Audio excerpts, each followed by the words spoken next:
I can't sleep, so I'm writing this on a notepad at 3:40 in the morning with only one take and no edits. Let's do this! Tales of the Abyss is awesome, right? Right? The game is just, and the anime is just, whoa, and everything is just, woohoo! It has this great pro-life, and I mean that as in all life is precious regardless of where you think it begins, message throughout the whole thing. No spoilers! Luc Von Fabre is a great example on how to write a character that goes from irredeemable peanuts to sweet precious cinnamon bun in a fast pace. The change comes suddenly, but it doesn't feel sudden. In actuality, it feels earned because of the severity and the pressure his companions gave moments or hours or whatever it's not specified before. He decides he wants to change and works hard to prove to himself and others that he can. Many of his companions didn't believe in him, 2 did, and he wasn't sure of himself, but by the end he's a totally different character, and it all came from slowly breaking down old habits and making a conscious effort to do better. Very realistic IMHO. Can we call Ash a companion? Oh, whatever.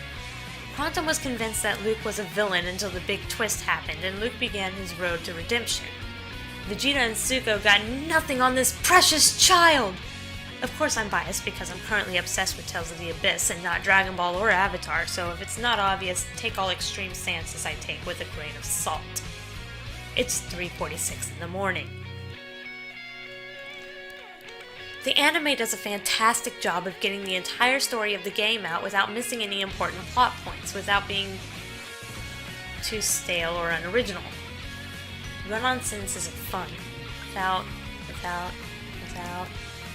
No, they don't veer too far off from the original story, or veer at all for that matter, but like a dub to a sub, your job is to create the same experience of a story in a different format, and I think the anime does its job beautifully.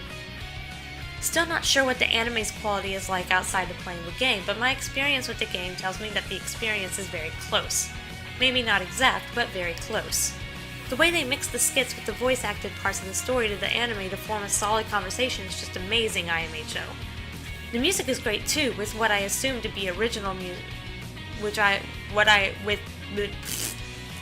assume to be some original score and some of the game's music. The opening is the same song used as the opening to the game, which is perfect IMHO, but I'm talking more about the rest of it. The placement is real good too. Makes it hard to make quote AMVs with the music coming in and out properly, but what can you do? Get audition and do your best. Speaking of music symbolism everywhere!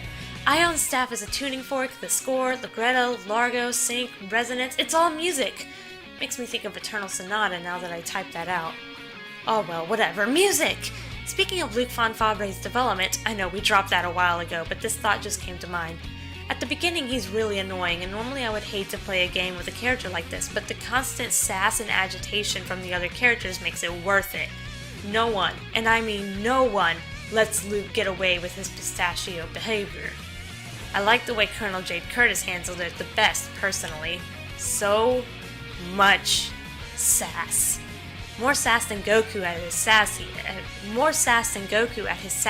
and if you know my views on Goku, you know that I believe he has a lot of sass in his best moments.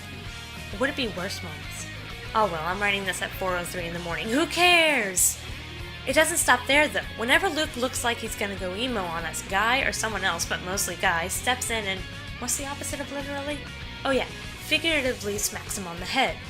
This stops a popular trope that I hate in JRPGs where a character, usually the main one, sits around and mopes, and mopes, and mopes for either the rest of the game or the entire game.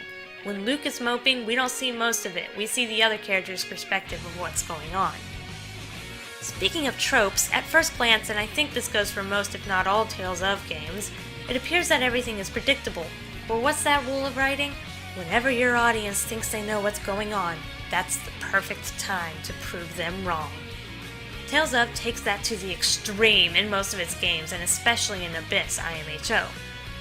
So I know the normal anime watching rule is 3 to 5 episodes, but trust me when I say you won't really know if you'll like it until around 8 or 10. And the game is easily split into 3 parts, with the first part ending with the first major twist of the game, which is obvious when you get to it. There's a minor twist beforehand though, so don't quit too early. Get to that first twist and begin Luke's redemption arc, and you've got yourself a fine game to get addicted to. Anyways, it's 4:10 in the morning as I write this ending bit, 4:17 in the morning as I finish recording it. I'm gonna record and then say goodnight.